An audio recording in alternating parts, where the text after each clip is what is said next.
സദൃശ്യവാക്യങ്ങൾ അധ്യായം 25. ഇവയും ശലോമോന്റെ സദൃശ്യവാക്യങ്ങൾ.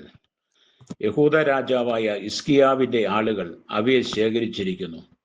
കാര്യം മറച്ചുവെക്കുന്നത് ദൈവത്തിന്റെ മഹത്വം, കാര്യം ആരായുന്നതോ രാജാക്കന്മാരുടെ മഹത്വം. ആകാശത്തിന്റെ ഉയരവും ഭൂമിയുടെ ആഴവും രാജാക്കന്മാരുടെ ഹൃദയവും അഗോചരം. വെള്ളിയിൽ നിന്ന് കീടം നീക്കിക്കളഞ്ഞാൽ തട്ടാന് ഒരു ഉരുപ്പിടി കിട്ടും.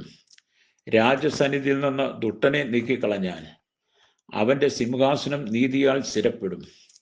രാജസന്നിധിയിൽ വമ്പു കാണിക്കരുത്, മഹാന്മാരുടെ സ്ഥാനത്ത് നിൽക്കുകയും അരുത്. നീ കണ്ടിരുന്ന പ്രഭുവിന്റെ മുമ്പിൽ നിനക്ക് താഴ്ച ഭവിക്കുന്നതിനേക്കാൾ ഇവിടെ കയറി വരിക എന്ന് നിന്നോട് പറയുന്നത് നല്ലത്.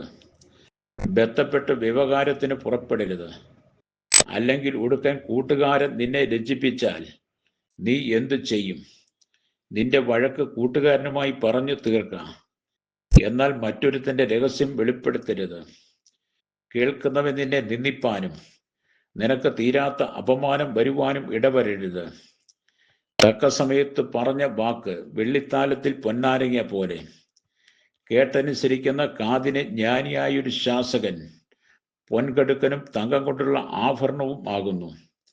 വിശ്വസ്തനായ ദൂതൻ തന്നെ അയക്കുന്നവർക്ക് കൊയ്ത്തുകാലത്ത് ഹിമത്തിന്റെ തണുപ്പ് പോലെ. അവൻ യജമാനന്മാരുടെ ഉള്ളം തണുപ്പിക്കുന്നു. ദാനങ്ങളെ ചൊല്ലി വെറുതെ പ്രശംസിക്കുന്നവൻ മഴയില്ലാത്ത മേഘവും കാറ്റും പോലെയാകുന്നു. ദീർഘശാന്തി കൊണ്ട് ന്യായാധിപന് സമ്മതം വരുന്നു. മൃദുവായ നാവ് അസ്ഥിയെ നുറുക്കുന്നു. നിനക്ക് തേൻ കിട്ടിയാൽ വേണ്ടുന്നതേ ഭുജിക്കാവൂ. അധികം നിറഞ്ഞിട്ട് ഛർദിപ്പാൻ ഇടവരരുത്. കൂട്ടുകാരൻ നിന്നെ കൊണ്ട് മടുത്തു നിന്നെ വെറുക്കാതിരിക്കേണ്ടതിന് അവന്റെ വീട്ടിൽ കൂടെ കൂടെ ചെല്ലരുത്. കൂട്ടുകാരന് വിരോധമായി കള്ളസാക്ഷ്യം പറയുന്ന മനുഷ്യൻ മുട്ടികയും വാളും കൂർത്ത അമ്പും ആകുന്നു.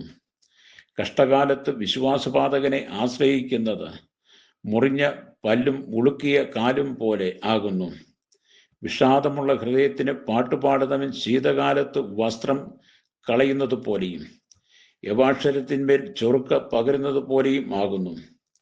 ശത്രുവിന് വിശക്കുന്നുവെങ്കിൽ അവന് തിന്മാൻ കൊടുക്കുക, ദാഹിക്കുന്നുവെങ്കിൽ കുടിപ്പാൻ കൊടുക്കുക. അങ്ങനെ നീ അവന്റെ തലമേൽ തീക്കനൽ കുന്തിക്കും. യഹോവ നിനക്ക് പ്രതിഫലം നൽകുകയും ചെയ്യും. വടതിക്കാറ്റ് മഴ കൊണ്ടുവരുന്നു. ഏഷണിവാക്ക് കോപഭാവത്തെ ജനിപ്പിക്കുന്നു. ശണ്ട കൂടുന്ന സ്ത്രീയോടുകൂടെ പൊതുവീട്ടിൽ പാർക്കുന്നതിനേക്കാൾ മേൽപ്പുരയുടെ ഒരു കോണിൽ പാർക്കുന്നത് നല്ലത്. ദാഹമുള്ളവന് തണ്ണീർ കിട്ടുന്നതും ദൂരദേശത്തു നിന്ന് നല്ല വർത്തമാനം വരുന്നതും ഒരുപോലെ. ദുഷ്ടന്റെ മുമ്പിൽ കുടുങ്ങിപ്പോയ നീതിമാൻ കലങ്ങിയ കിണറ്റിനും മലിനമായ ഉറവിനും സമം. തേൻ ഏറെ കുടിക്കുന്നത് നന്നല്ല, പ്രയാസമുള്ളത് ആരായുന്നതോ മഹത്വം. ആത്മസംയനം ഇല്ലാത്ത പുരുഷൻ മതിൽ ഇല്ലാതെ ഇടിഞ്ഞുകിടക്കുന്ന പട്ടണം പോലെയാകുന്നു.